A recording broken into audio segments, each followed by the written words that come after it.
Okay, my friends, get ready to laugh and cry. What are you going to laugh about? It's the most ridiculous thing I've ever seen. The true extent of global warming has been hidden, scientists warn. They don't even understand even the slightest thing about global warming. They're saying that all these particulates that are blowing up into our atmosphere surrounding the globe are blocking out the sunlight, so we're staying cool. It would have been much worse if it wasn't for that. That's insanity. Literal insanity. Listen to this. It says increasingly tempestuous winds have been sweeping dust from Earth's deserts into the air at increasing rates since the mid-1800s. It's because the Earth is drying out. New data suggests that this uptick masked up to 8% of current global warming. So it would be 8% warmer if it wasn't for this dust. That's very, very, very wrong. So now, hopefully you're starting to laugh about what they're thinking. Now get ready to start crying. Okay, get out your crying towels. This is a galaxy. It could be the Milky Way. Let's say it is. Well, we're going to be somewhere in here on one of these arms sweeping through space. Well, what would that mean to our atmosphere? Right, don't forget, we're on one of these arms spinning through here. Some places are blank, like dark. Some places are very bright. The reason is the concussion. It's push to shove, push to shove, push to shove. That's how all magnetic fields work. Well, how's that going to work around our planet? Well, here's what happens around our planet. The same as happens on the sun.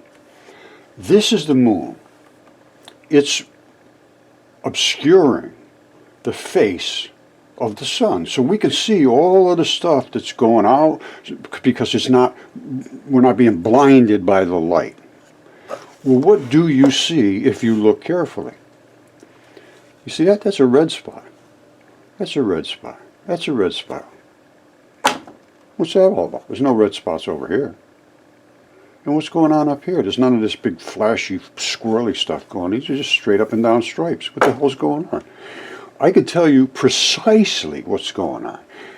The sun and all of us are moving forward through that arm of the Milky Way. And the sun is also rotating on its axis, creating this magnetic field, which is the poles. And this is the impact zone. This is the slough coming off zone. So the sun is going this direction, traveling that direction, spinning and forcing its way through. So you have a double impact. You have just a regular pushing if it was not spinning. And then everything would be the same on both sides. If it's spinning, this side is concussing into whatever is out there. And whatever is out there is particles, just like is in our atmosphere, just like is in everywhere in space. 100% of space is saturated with these particles. Those are light particles, those are dust, those are photons, those are protons, there are all kinds of little particles that I will show you in a second that we have created and actually seen. So now, like I said, get your crying towels out because they just have no idea about the universe at all. Everything's going this way. That is the 3 zones of concussion. Well, what does that create? It creates heat, heat, heat. What else? Magnetic fields, magnetic fields, magnetic fields. Anytime you scrub magnetic particles, which everything is magnetic, so it doesn't matter. You scrub it through anything and spin it. In a magnetic field, you are going to create exactly what you see here, magnetic fields and heat. This is the side that's spinning away, so it's just sort of sloughing off. You still got a ton of particles coming off of here, but not like this. No red impact zones. All right, now, let's go back for 1 second.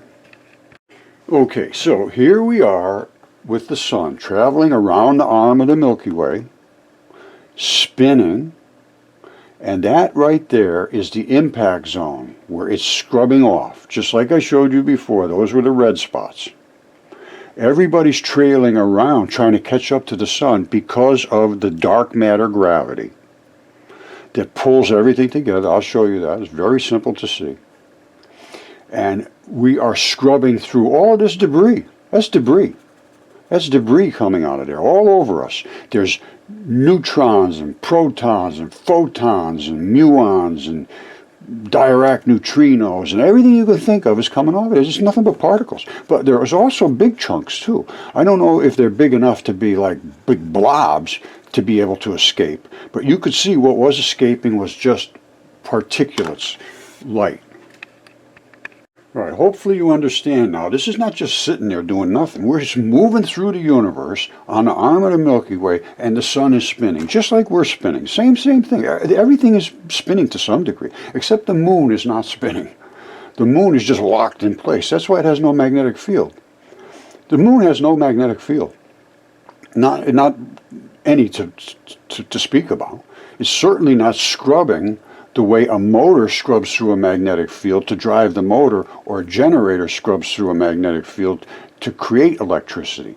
This is what this is. The sun is nothing more than a generator. It's spinning through all these particles in space and scrubbing like hell, and then it creates huge amounts of material interaction which displace all these particles, send them out everywhere in the universe. And that's not the only, you saw what the universe looks like. It's just saturated. There's hundreds of billions of glowing orbs out there in space they didn't even know about. They just sent out, I just got a thing saying, wow, this is what we found out. There's the whole universe is just 100% saturated with this stuff. Yes, I agree. Okay, so our scientists tell us that global warming is strictly carbon capturing all these particles' heat. No, it's not.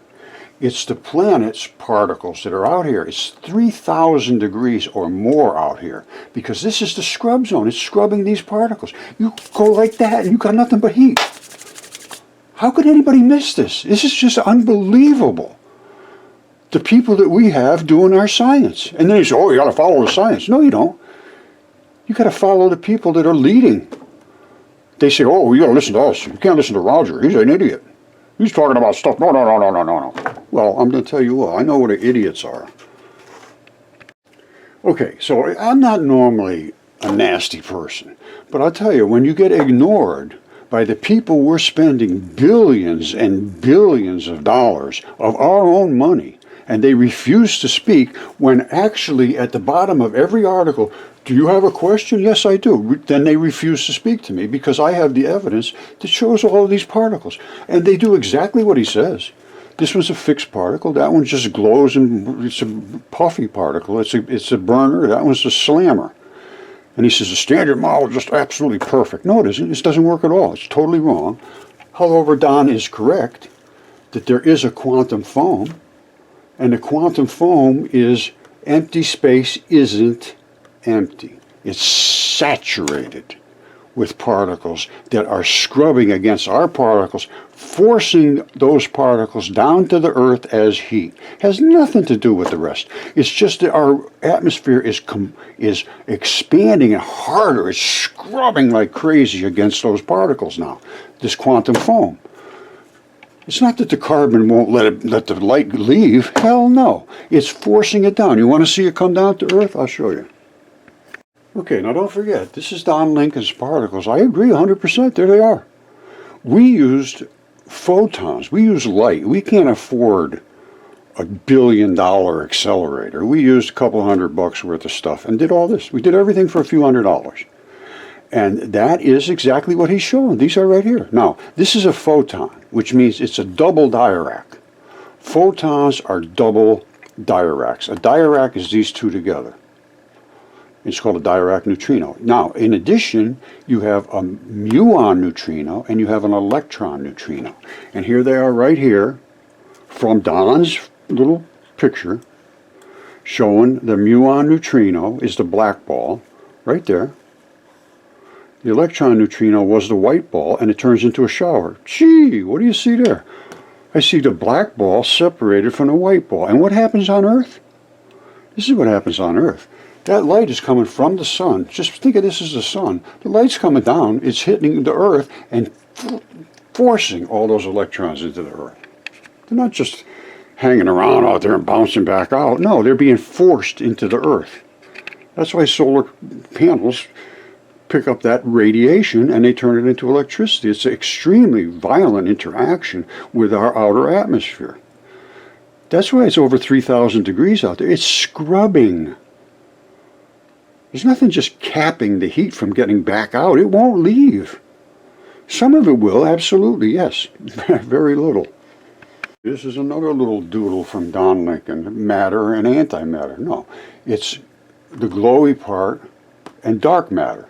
This is a diarac. Dark matter is what I showed you was the black ball.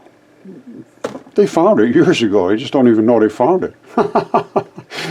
That's the dark matter. The white matter is the glowy, burny part. I've shown this 100 times where the house just burns up from an atomic bomb, just sits there and just, well, I'll show it to you again. And then it takes off because the black one comes right behind the white one.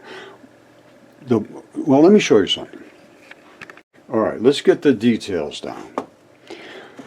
This was sent to me by a friend, and I can't come up with his name off the top of my head, but I'll be working more with him, and he will get his credit for doing this work, and he's been doing a fabulous job. He's trying to understand what I am saying and putting it into a graphic design, and doing a very nice job. Now, there are some things that I maybe haven't made clear. I hope to make clear as we progress. What is an electron? Well, a little tiny negative particle. And they surround a big proton, which is only a positive particle. That is just not correct. Everything there is a dipole. Everything is made of these two particles right here. And they start out calling them the diracs. They want to be attached together.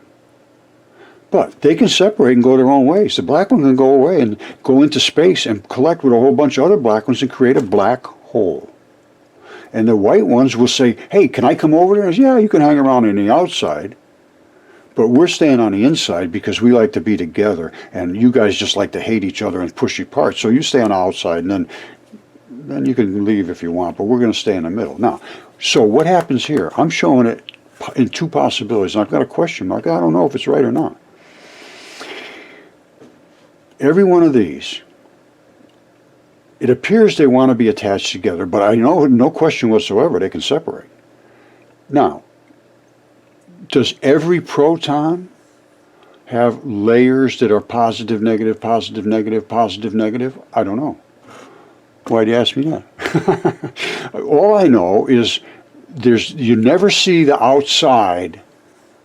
I mean, you always see the outside. You never see the dark matter. So it's either there's layers just below the outside and we see the red and then we see the green and then we see the blue, just rocket ship. The green is a rocket ship too. The red is very lazy. But it's all enclosed. This is a ball. You can't get a flat thing like this. Everything there is a ball. So you got to think of it three-dimensionally. And he did some very nice three-dimensional diagrams, very nice. If all that black stuff can go away from all the white stuff and go in the center and it just has a whole bunch of white stuff surrounding it, I think that would work. Or it could be this way too, where each one of these diaracs is attached to another diarac, another diarac, another diarac, and then eventually you get to the black core, which is more diaracs. These are all diaracs. And then these are all diaracs. And then these are all diaracs. Or is it the complete separation of the black and white? I don't know.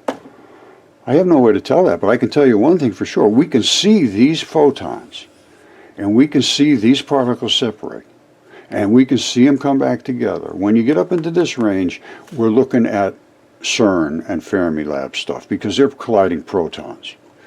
Huge particles. And they're really getting very little out of it other than, wow, look at those little particles. I'll show you what they're getting out of it. It's, you know, they really got to look at my stuff. And they've told me, we refuse to discuss anything with you. We will not spend 1 minute of our time on your research. That's what I was told by Don Lincoln, Fermilabs. So let's do a quick recap. That's us on the arm of the Milky Way. The sun is scrubbing its particles off because those red spots are creating big magnetic fields, and that's all the swirls they see on the sun. Now, I've shown you the dirac neutrinos. Very, very obvious. One side's black, one side's white. All right, I've shown you that we are on the arm of the Milky Way somewhere spinning around through space, scrubbing whatever's in front of us, we have to scrub through. So that's just the way it is. I've shown you the particles being emitted from the sun and the big magnetic fields because of the impact, double impact of turning in to the particles that are coming towards us and then also moving forward. Right? That's why you get this double impact, and you get these big magnetic fields, nothing more than an electric motor or generator. It's actually exactly the same thing.